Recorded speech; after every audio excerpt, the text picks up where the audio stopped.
Hi, everybody. I'm Carol Burnett, and I'm here with Devin. Very happy to be with you and to talk with Devin.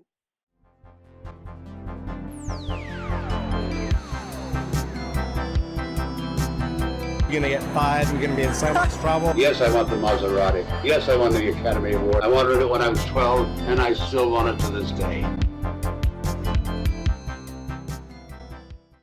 I'm always reluctant to introduce some people in the business. You know, sometimes you give extraordinary introductions to people. There are a few people in the business that I can talk about, like I can talk about this lady. She is obviously one of the most beloved entertainers I know of. She is one of the most talented performers I think that has ever come along in the entertainment business. Carol. She is something special. Would you welcome Miss Carol Burnett?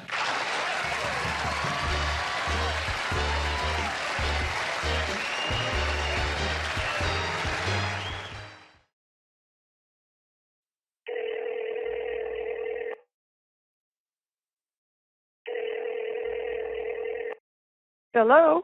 I think I've got it. Okay, you're a genius. Well, thank you. So, I don't know how much you know about what I'm trying to do, but basically I am making a docuseries seeking wisdom from veteran actors and actresses. I even spoke to a World War II veteran, and we're just kind of passing along a message from several different people to youth about chasing their dream. Oh, that's great. Yeah. How old are you, Devin? I'm 17. That is terrific that you're doing this. That's wonderful. Congratulations. Thank you. And so everybody has their own story of how 2020 unfolded for them. How did your year go? Well, actually, I feel very fortunate because, I have a roof over my head, and I have food on the table, and I don't have to worry about it. And so every morning I would wake up and say, I'm very, very grateful because my heart goes out to those who aren't as fortunate as I am. And yet, sure, you get a little tired of being housebound, but hey, considering the alternative, I'm grateful, and we're getting through this. And I just recently had my vaccination, so I feel very good about that. Awesome. And so I'm in touch with my family. I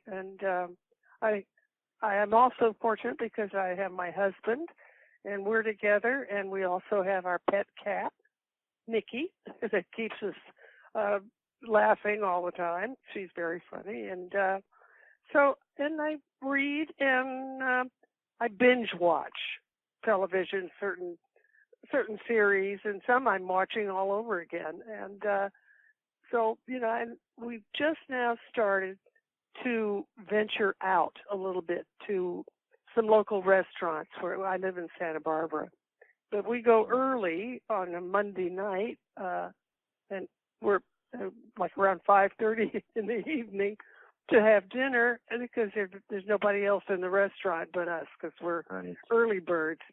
So it feels kind of good to get dressed and to go out. And so I'm weathering it very well and just hoping that soon this nightmare will be truly over. You mentioned that you're binging. What have you been watching? Have you seen anything? Well, I watched I watched Bridgerton, and I started rewatching Breaking Bad and Better Call Saul. My mom loves Breaking Bad.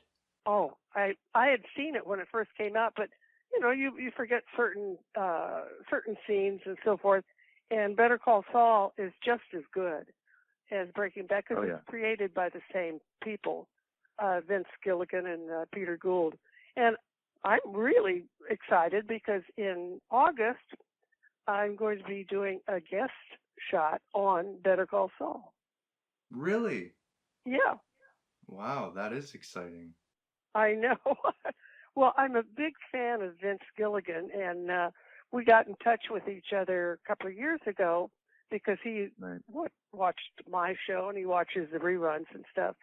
So we connected, and he just said, someday I'm going to write something for you.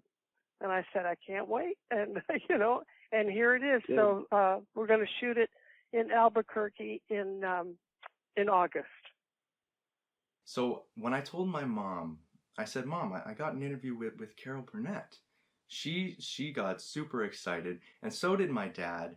And Oh, You've touched the lives of my parents, and I have friends who even watched it with their parents, watched your show, the Carol Burnett Show.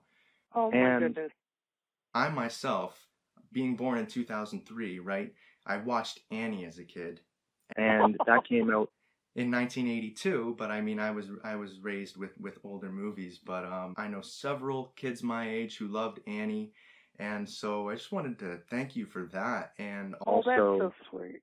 of course, yeah. I'm getting fan mail from 10-year-olds and teenagers who they watch me on our show on YouTube, and then we're on MeTV, and then we've had the DVDs come out. And so, yeah, they're kind of discovering us all over again. And, people say, well, why or what is... The thing was, Devin, we were never very topical. We just, we went for the belly laughs and so forth, so that so many of the sketches and things that we did back then, 50 years ago, 40 years ago, they still hold up. Kind of felt sorry for them. They couldn't go like the other elephants when they go. All they could do is just blow and go north.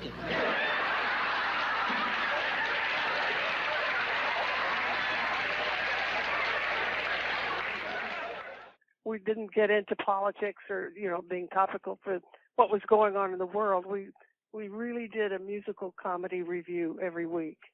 And I'm just thrilled it holds up. I mean, I dare anybody now to watch Tim Conway and Harvey Korman in the dentist sketch. You can Google that or YouTube it.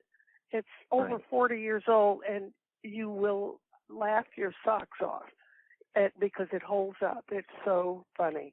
And that's what we aimed for with my show at the time. I did want to also ask a little bit about your show on Netflix that came out in 2018, A Little Help with Carol Burnett. Oh, yeah. How was your experience Doing that?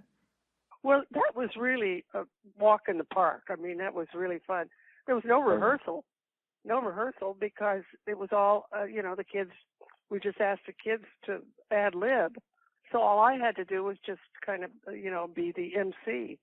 And I just loved being with the age range was perfect. We didn't want to go above 9 years old because when you're that young, you're 9 or 8 or 7 or 6,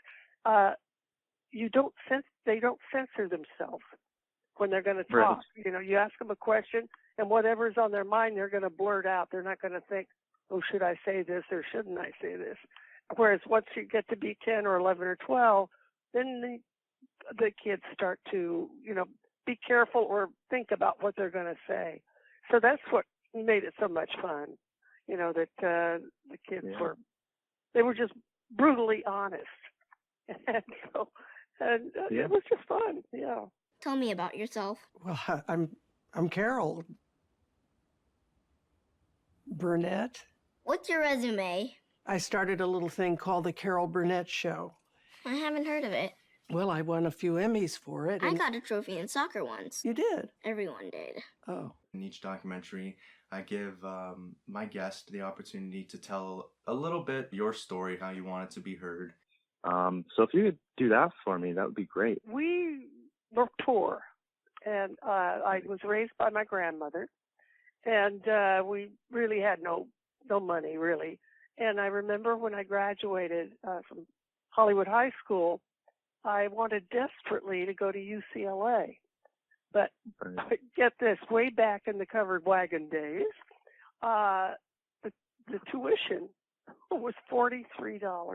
Can you believe it? $43. But we didn't, that was too rich for our blood because our rent at the time was $30 a month. And even that, my grandmother thought, oh my God, how are we going to be able to do that? So she said, there's just no way you're going to get to go to UCLA. Forget it. Well, we lived in a one-room apartment in an apartment building, and our room was faced the lobby of the building, the apartment, and across the lobby was the pigeonhole mailboxes.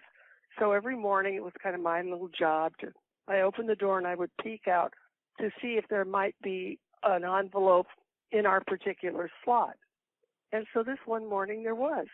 And I put on my robe and I went across the lobby and I picked the envelope out of the slot, and it had my name typed on it. And I opened it up, and there was a $50 bill. Ooh. Well, yeah. And to this day, I don't know where that came from. Really? My grandmother didn't have it, and the people it was just like out of the blue, which was my ticket to UCLA. Wow. So I got to go to UCLA, and I was going to major in journalism, but they didn't have a major in journalism. You could take a course and join the school paper. So I looked through the catalog, and there was a major called Theater Arts English, which then would give me the playwriting courses because I wanted to be a writer. And I thought I'd do that and join the Daily Bruin, the newspaper. But I didn't realize when I said, okay, that's going to be my major, that if you majored in theater arts English, you would major in theater arts theater, theater arts film. No matter what, if you were a freshman in that major, you had to take a course in acting, a course in scenery building, a course in costumes, and a course in lighting. And so there I was, and I was thrown into this acting class there were about 14 of us. I was terrified.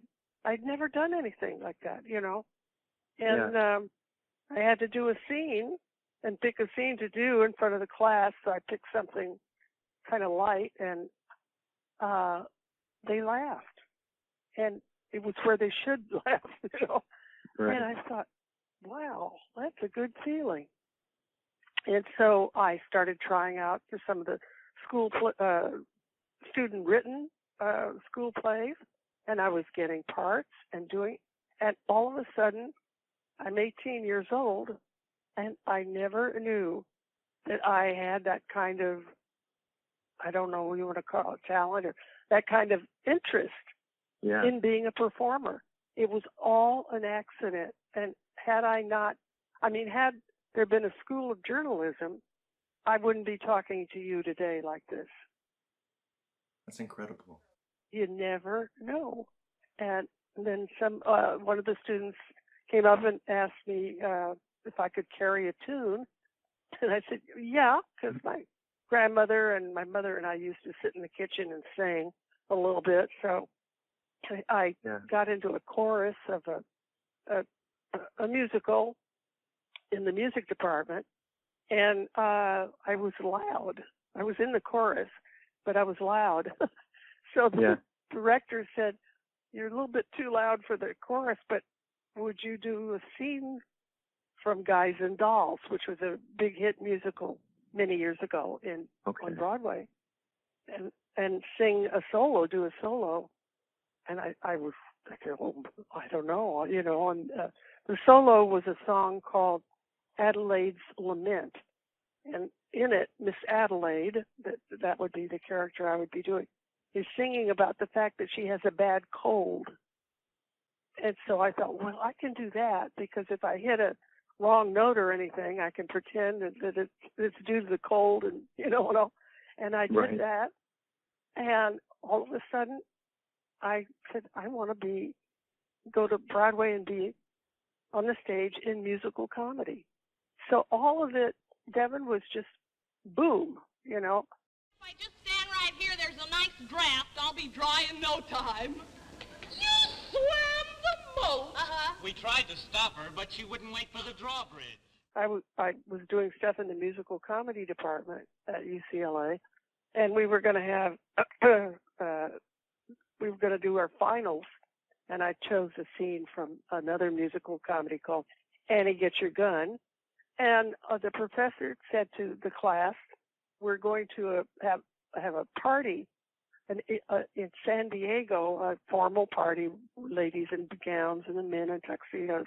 And why don't you kids come down? There were 9 of us, and do your scenes as entertainment for the party, and I'll grade you, for that. So, wow, we all went down, and we did our scenes. And I remember I went to the hors d'oeuvre table, and I'm putting hors d'oeuvres in a napkin to take home to my grandmother. And there's a tap on my shoulder, and I thought, oh my God, I'm busted, for stealing hors d'oeuvres. And I turned around, and it was a gentleman and his wife, tuxedo, and she was in a lovely gown. And they said, we loved what you did. And he said, what do you want to do with your life? And I said, well, someday I want to go to Broadway and be in a musical comedy. And he said, well, why aren't you there now? Why aren't you in New York now? And I said, well, I can't afford it yet, and I'm hoping someday I can save up enough money. He said, I'll lend you the money. And I thought, well, the champagne's talking, and his wife said, no, he means it. So he gave me his card, and he said, be in my office a week from tomorrow, and we'll talk about your career. So I was able to get back down there. He was in building construction. That was his occupation. And I went into his office, and he's sitting behind this huge desk. And he said, okay, I'm going to lend you $1,000. Well, I told you our rent was $30 a month, so $1,000 to me then would be like somebody saying, I'm going to give you $500,000 today. And I went, oh, wow. And he said, there are stipulations. He said, you must use this to go to New York, use this money to go to New York. You must, if you can, you pay it back in 5 years, no interest. You must promise to help others out if you are successful, and you must never reveal my name. So that's how I got to go to New York. Trip of a lifetime. It was. I'd never been any further east than Texas, where I was born. And you're going to the Big Apple. Went to the Big Apple. And I was so naive, I didn't even plan on where I was going to stay. I said, my grandmother didn't want me to go, and I said, I have to, because that's what they gave me the money for. And I checked into a hotel. I had a little money left after having to, buy a plane ticket and a suitcase and put my clothes in it, And the hotel was $9 a day.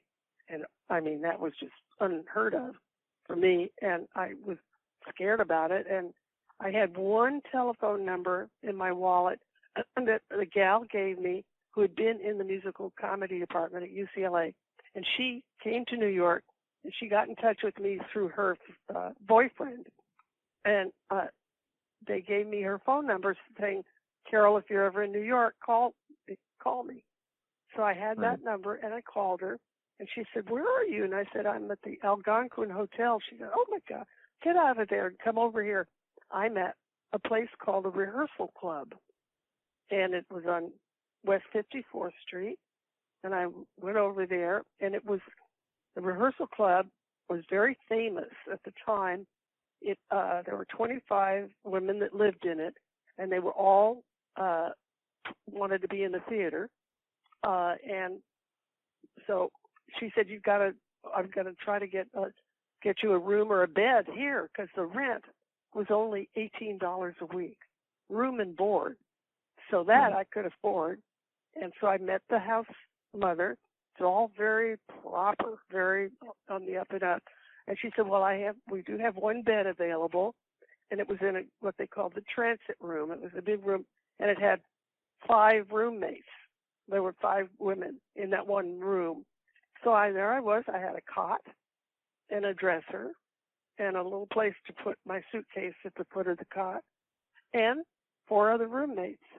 And so I kind of got into the groove and learned how to make the rounds to go to different agents.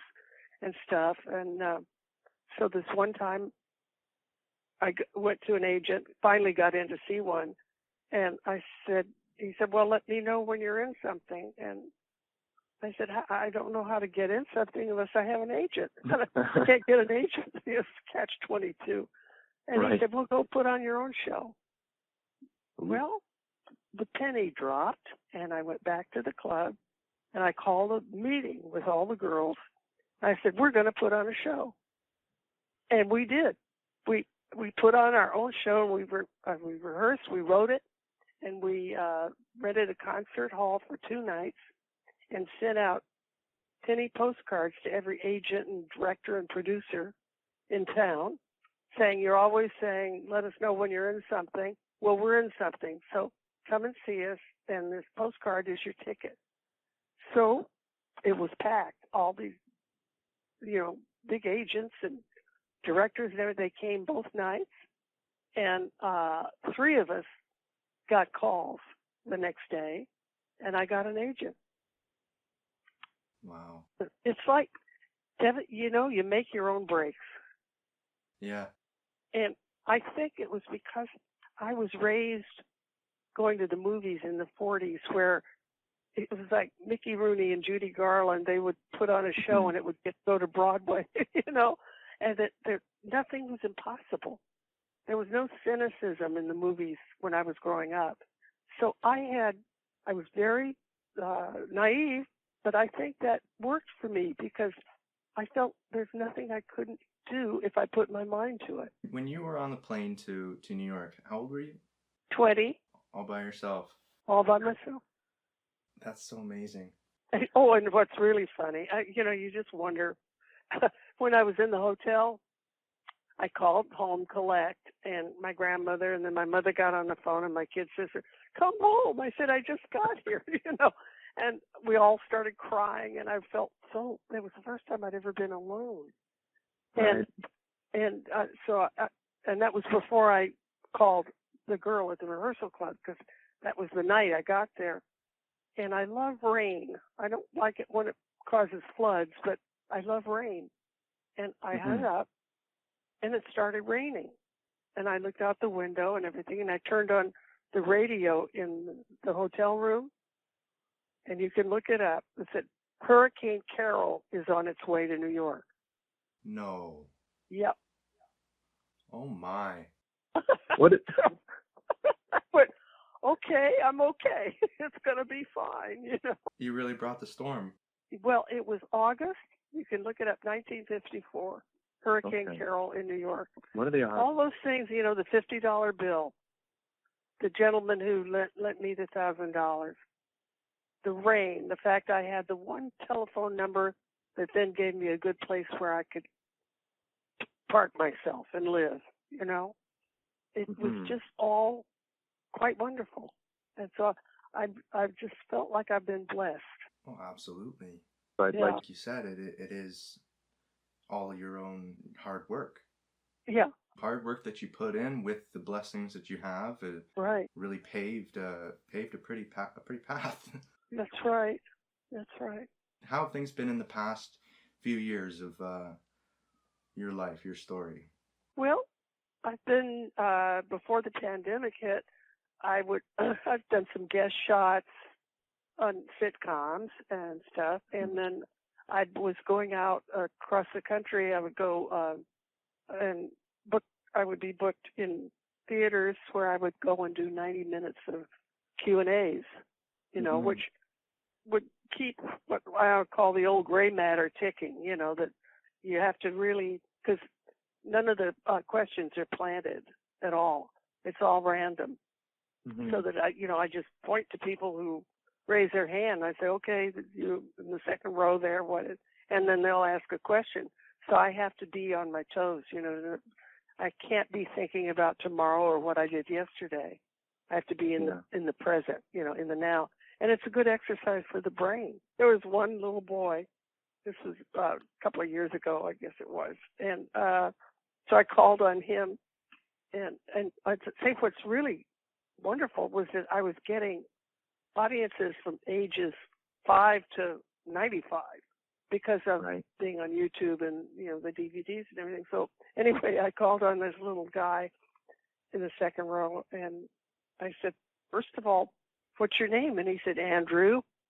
And I said, how old are you, Andrew? And he said, 9. And I said, and you know who I am? And there was a pause, and he said, surprisingly, yes. Wow. Is that adorable? I mentioned that I watched Annie a lot as a kid. I happened to see Tim Curry at a convention. I wanted to hear from you a little bit about what it was like working with Tim. Oh, I love Tim. Tim and Bernadette and I were the unholy three, And Right. Bernadette was one of the first people I ever signed to do my show. So we go back, way back.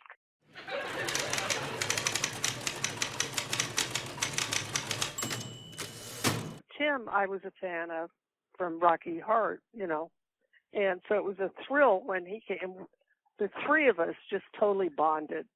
We got along so great. And then a couple of years after that, I took my daughters. We went to London, on a trip, and so we went out and visited Tim, and we had lunch with him and everything. And no, he's a great guy, and I can't say enough about how much fun he and I and Bernadette had together. Are you in touch with any of the stars of Annie? Oh, well, no, I haven't seen Eileen for a couple of years because, she's all grown up now and sweet, so sweet.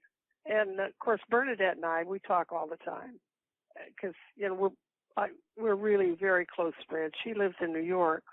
So we've been talking about once a week, during the pandemic and everything. And she's just amazing. She looks like she's in her 30s still. Oh, yeah? She's just amazing.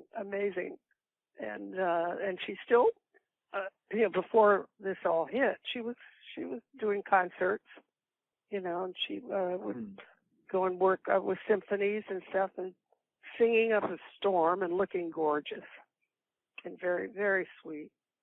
And another close friend I talked to in New York, Joel Gray, we're close. And then,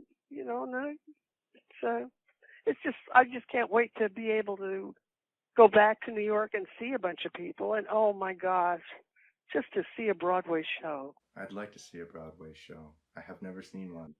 Oh, well, Yeah. there's nothing like it. There's, when you're there and it's live and that everybody's in there, and having the same experience. It's just, there's nothing like it. Have you ventured up into Canada at all? Have you seen Niagara Oh, Falls? sure. I've been, I worked in Canada years ago. I did a movie with Elizabeth Taylor called Between Friends. We were in Toronto. And then, and then I've worked, I've done my Q&As up there in Ontario and Toronto and, you name it, I've been there, And the audiences are just fabulous. Then the last little portion of the interview is just a message or a piece of advice that you would like to give to youth and even 9-year-olds. Well, that's different because it would be different kind of advice for a 9-year-old than you would give somebody, But I remember, some people I get mailed saying, how do you deal with not getting the job, and how do you deal with depression, if you, especially if you want to get in a show and you audition and you don't get it and you get depressed, And I remember when I was in New York, I did an audition for something in the chorus, and I can't remember which show it was, and it narrowed down to another girl and me, and I thought I had it. I thought I've got this job. I just know it. Well, I didn't. She got it, and for some reason, Devin, and I'm grateful to this day, it occurred to me, wait a minute, it's her turn. It's not my turn. My turn will come someday, but this was the time for her. And that kept me from being depressed. Right. You know, that you might not be the right type or anything, but if you have the fire in your belly and you really want to do it, stick to it and your turn will come. So thank you so much for joining me, Carol. It means a lot. Well, thank you. I love talking with you. Seems we just get started, and before you know it, comes a time we have to say so long. Good night. Thank you.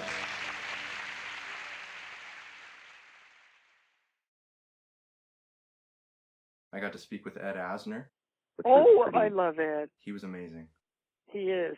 Yeah, we worked together. We did a show with Walter Matthau. It was, I forget the name of it, where Walter and I were Adam and Eve, and Ed played God. Of course Ed's playing God. Yeah, of course. Some things you were born just too early for. Adam, how'd you learn to talk so good? So well. Huh? How'd you learn to talk so well? Yeah. You talk perfect Hebrew. Thank you, God.